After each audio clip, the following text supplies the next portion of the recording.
ನಮಸ್ಕಾರ, ನೀವು ನೋಡ್ತಾ ಇದ್ದೀರಾ ನ್ಯೂಸ್ 18 ಡಿಜಿಟಲ್ ಕಂಟೆಂಟ್. ನಾನು ಮೈಸೂರಿನ ಪ್ರತಿನಿಧಿ ಆನಂದ್. ಸದ್ಯ ರಾಜ್ಯ ರಾಜಕಾರಣದಲ್ಲಿ ಸಿಎಂ ಬದಲಾವಣೆಯೂ ಆಯಿತು. ಇದೀಗ ಸಚಿವ ಸ್ಥಾನಗಳಿಗೆ ಒಂದು ರೀತಿಯಲ್ಲಿ ಕಿತ್ತಾಟವೂ ಸಹ ನಡೀತಾ ಇದೆ. ಹೈಕಮಾಂಡ್ ಮಟ್ಟದಲ್ಲಿ ಹಾಗೂ ರಾಜ್ಯ ಮಟ್ಟದಲ್ಲಿ ಲಾಬಿಯೂ ಸಹ ನಡೀತಾ ಇದೆ.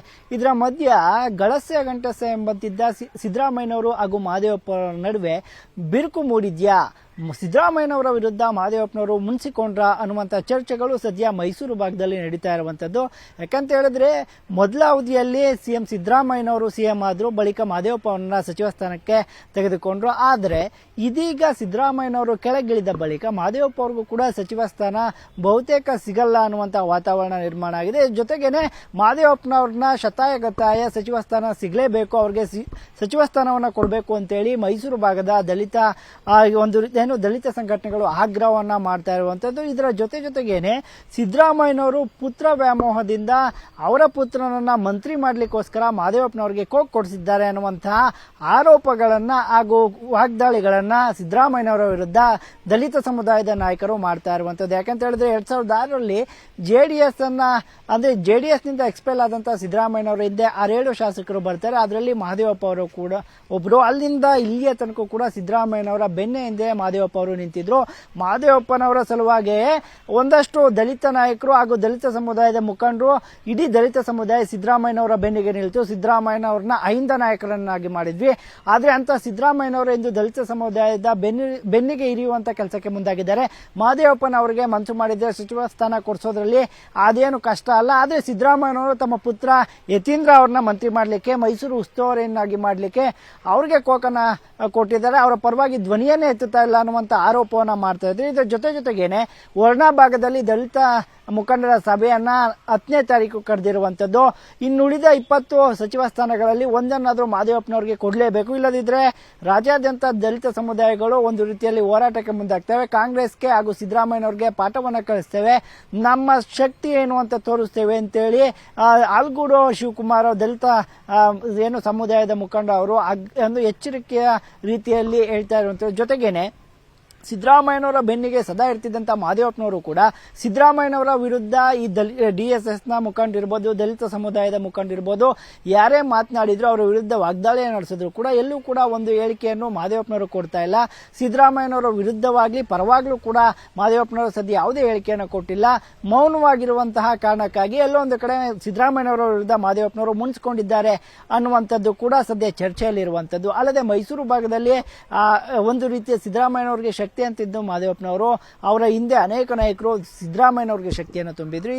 ಅದೇ ಸಿದ್ದರಾಮಯ್ಯನವರು ಪುತ್ರ ವ್ಯಾಮೋಹಕ್ಕೆ ಬಿದ್ದು ಪುತ್ರ ನಂತರ ಮಂತ್ರಿ ಮಾಡಬೇಕು, ಮೈಸೂರು ಜಿಲ್ಲೆ ಸಚಿವನಾಗಿ ಮಾಡಬೇಕು ಅಂತೇಳಿ ಎಲ್ಲೋ ಒಂದು ಕಡೆ ಮಹದೇವಪ್ಪ ಅವ್ರನ್ನ ಕಡೆಗಣಿಸಲಾಗ್ತಿದೆ ಅನ್ನುವಂತ ಆರೋಪವನ್ನ ಮಾಡ್ತಿದ್ರೆ.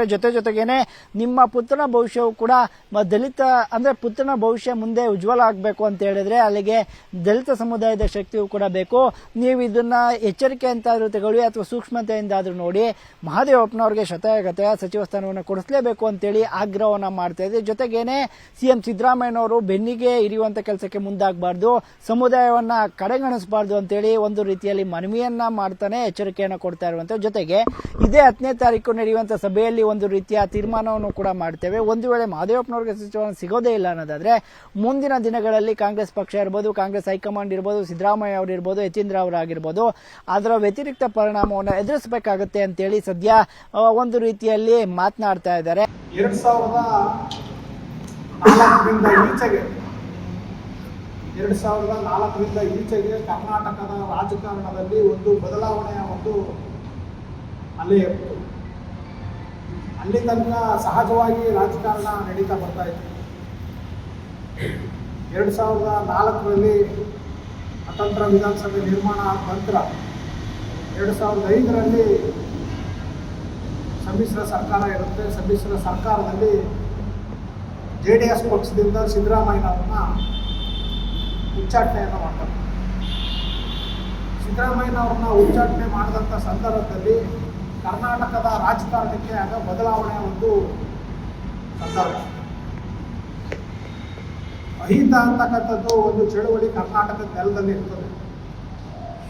ಸಿದ್ದರಾಮಯ್ಯನವ್ರನ್ನ ರಾಜಕಾರಣದಿಂದ JDS ಪಕ್ಷದಿಂದ ಹೊರಗೆ ಹಾಕಿದ ನಂತರ ಸಿದ್ದರಾಮಯ್ಯನವರು ತಮ್ಮದೇ ಆದಂಥ ಒಂದು ABPJD ಅಂತಕ್ಕಂಥ ಒಂದು ಪಕ್ಷವನ್ನು ಕಟ್ಕೊಳ್ತಾರೆ.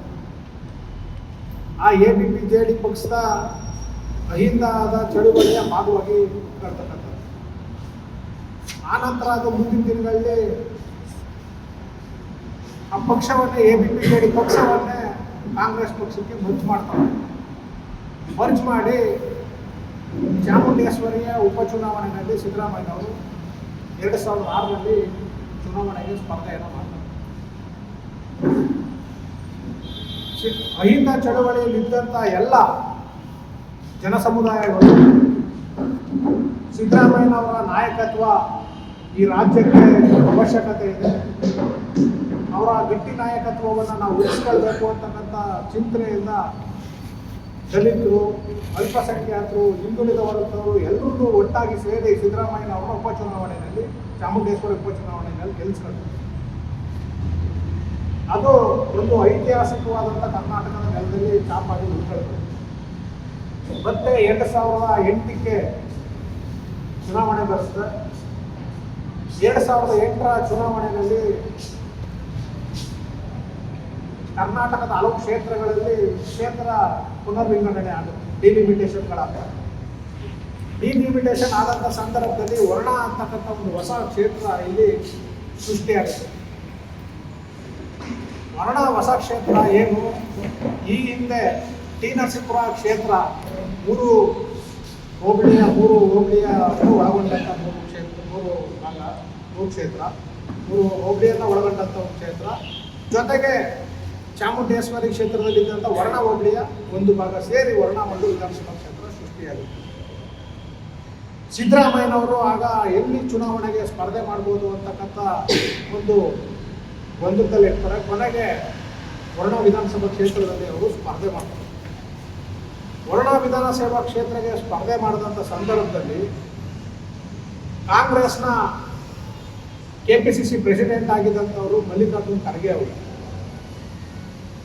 ಆಗ ಒಂದು ರೀತಿಯಲ್ಲಿ ಖರ್ಗೆ ಅವ್ರಿಗೆ ಮುಂದಿನ ಮುಖ್ಯಮಂತ್ರಿ ಅಂತಕ್ಕಂಥ ಒಂದು ಉದ್ರೇಕ ವ್ಯಕ್ತ ಆಗ್ತಾ ಇತ್ತು.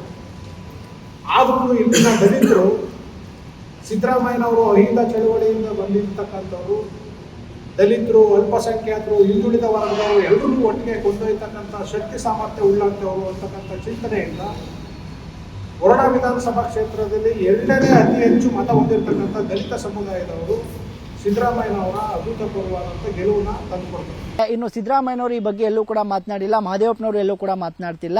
ಆದರೆ ಸಿದ್ದರಾಮಯ್ಯನವರ ವಿರುದ್ಧ ಎಲ್ಲೋ ಒಂದು ಕಡೆ ಮಹದೇವಪ್ಪನವರು ಮುನ್ಸ್ಕೊಂಡಿದ್ದಾರೆ ಅಂತ ರಾಜಕೀಯ ಚರ್ಚೆಗಳು ಜೋರಾಗಿದೆ. ಜೊತೆಗೆ ಪುತ್ರನ ಭವಿಷ್ಯಕ್ಕಾಗಿ ಈ ರೀತಿ ಮಾಡಿದ್ರ ಅನ್ನುವಂಥ ಚರ್ಚೆಗಳು ಸಹ ಉಟ್ಕೊಂಡ್ರು.